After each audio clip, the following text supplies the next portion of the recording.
il faudra encore sans doute de longues semaines de travaux pour faire disparaître toutes les traces du passage de la tornade.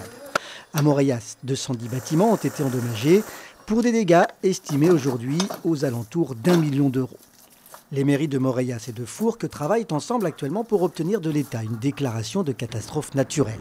Sans grand espoir toutefois, car la liste de ces catastrophes naturelles en métropole ne comprend pas la tornade. Les règlements, ils ont été écrits, ils sont comme ça.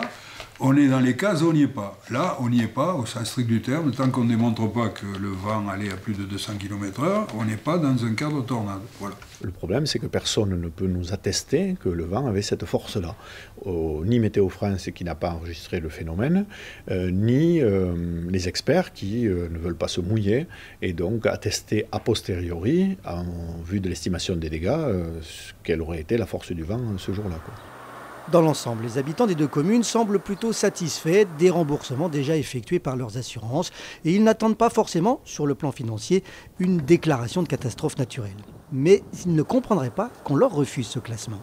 Moi je l'ai vécu, j'étais à ma fenêtre, je l'ai bien vu et je peux vous assurer que c'était une catastrophe naturelle. J'ai présenté les vidéos, ils ont bien vu qu'il y avait plus de 80 km de vent. Je comprends pas. Oui, ça devrait être une catastrophe naturelle, c'est clair, ça devrait être classé comme ça. Voilà. Maintenant, c'est notre pays, ça.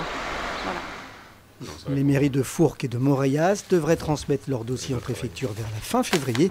Elles espèrent une réponse d'ici la fin mars.